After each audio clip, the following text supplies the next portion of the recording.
I'll start out with how you found the novel that Elle is based on. And Well, I didn't find it. Basically, the French producer Said Ben Said sent me the French book. We didn't know each other, but he felt perhaps that I should be able to make something out of that. So he sent me the book, asked me if I want to make that movie. So it went that way. I didn't discover it; somebody else did.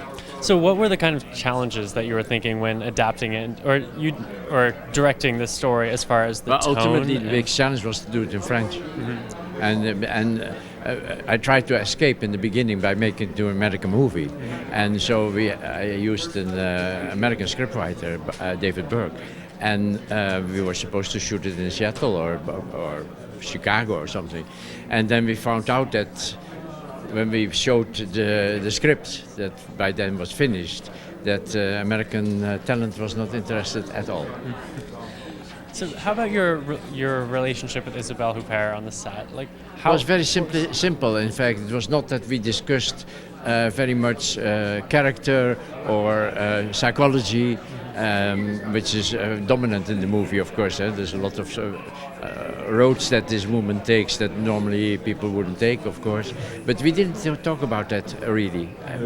We were more interested in the color of her dress, or the makeup or the hairstyle than anything else.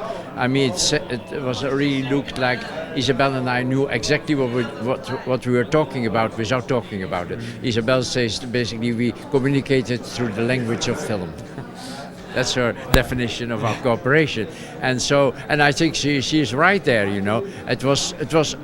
We didn't have to talk. We felt the same, and I trusted her more than my own feelings in a certain moment, especially in a case where the protagonist is female, isn't it?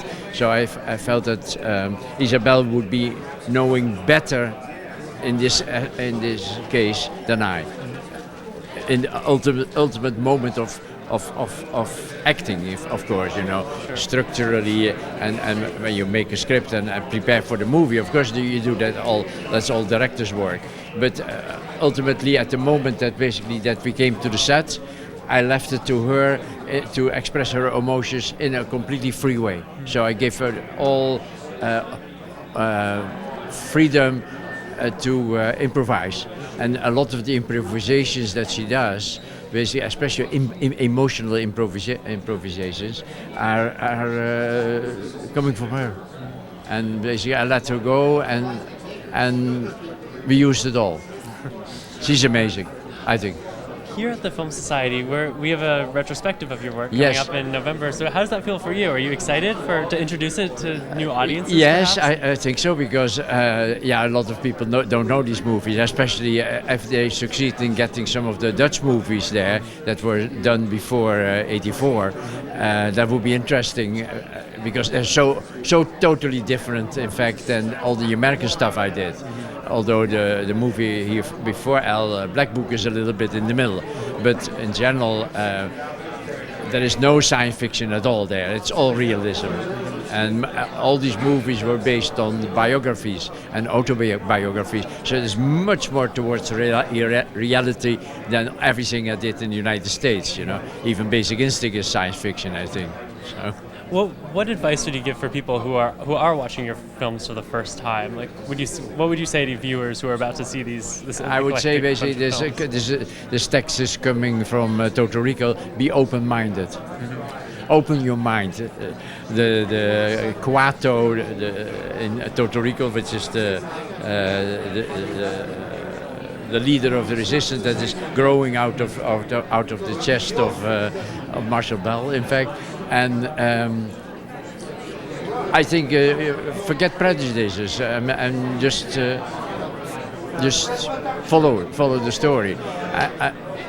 I mean, what I have never done, basically, and what is sometimes offensive to people, I never censor myself. You know, if my visualization goes in a certain direction, even if I think, okay, people might think this is a bit or very much controversial, I wouldn't stop that. I would shoot it anyhow.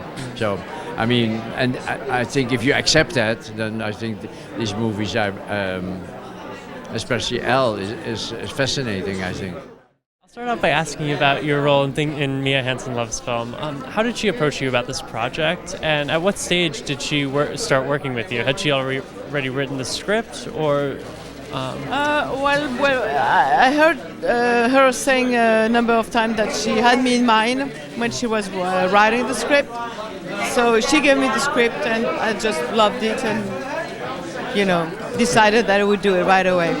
It was a wonderful script, wonderful dialogues, and I knew Mia's work, and I had no doubt that she was going to succeed at doing that film. So what was your relationship like in making the film and working together to create this portrait? Well, we had a very confident relationship. She was she knew exactly what she wanted to do, and she was sure she didn't want to do a movie too dark, so we were very eager to do something really light. There was also a great irony most of the time in the film, and there is a certain lightness to the film that runs all throughout the film, and that was important for us to keep that lightness always, all the time, no matter what. And about Elle, so what was your first reaction when you saw the script or heard the storyline for the film? Well, I didn't read the script first. I read the book first. Okay. And after I read the book, I thought it was a great character, a great book, a great story to project on screen. Ever since I read the book, I wanted to do it. And both films have played in other festivals around the world, but why do you think it's important or special for you to show this to New York audiences for the first time? Well, the New York Film Festival is a wonderful festival in general. I think there is a label of quality, they managed to pick up a great variety of films. And for me to be there, for us with Mia and Paul with these two films is wonderful. It's a wonderful entry to the American audience, to the New York audience, and to the American audience. Well, thank you for speaking with us, and have a nice night. Thank you. Welcome back, first of all. I'll start off by asking you, what was the inspiration behind writing this film? What was the spark that? I wanted to do a portrait of a woman as she faces different difficulties in her life and how she overcomes it in a way that is kind of pretty original, because it's not depending on things that really happen to her, but it's more an interior way she's going through. But part of the inspiration I got from the world I grew up in, because I am a daughter of a philosophy teachers, and that influenced me a lot intellectually, aesthetically from the start, but it's actually the first time that I was making a film that was really depicting that directly. And how much did you write this with Isabelle in mind? From the very beginning, I had her in mind. I couldn't imagine anybody else in the part. For me, it was very obvious that she had to be the part. Not that I was so self-confident about her doing it, but she just fit so perfectly the idea I had of the part, because she had the moral authority, but also the femininity, and she has both, and the charisma. And I wanted the film to be very authentic about teaching philosophy, because as a daughter of philosophy teacher, I had a very precise idea in mind, how it should be, the way you talk, the way you teach, the way you live, and I thought with her I had a chance to find that authenticity.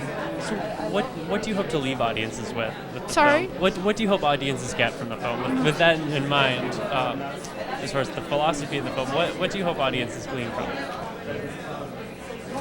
I don't think film should deliver messages, I don't think art is about deliver messages. I just hope making films where people have a feeling of a truth, not that I'm saying the truth, but at least give a feeling that there is something true about it in the way it depicts life. So I guess what I hope is to give a feeling of life in all its complexity and nuances.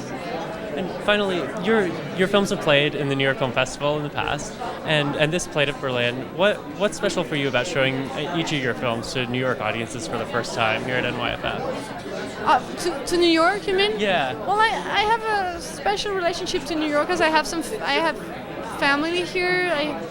I spent a lot of I spent a lot of time here when I was a teenager, and for me, New York, before being just like, okay, this is this amazing city, New York is also a city where there is a lot of people I love, and so I'm always happy to be here and have a chance to show them my work, and so it's a very sentimental relationship to New York, first of all. But then it's also obviously a great honor to be here again, and I feel very lucky that the 3 of my last films have been invited here. Yeah. Well, thank you for speaking with us. Thank you very much. much. Have a nice night. Thanks.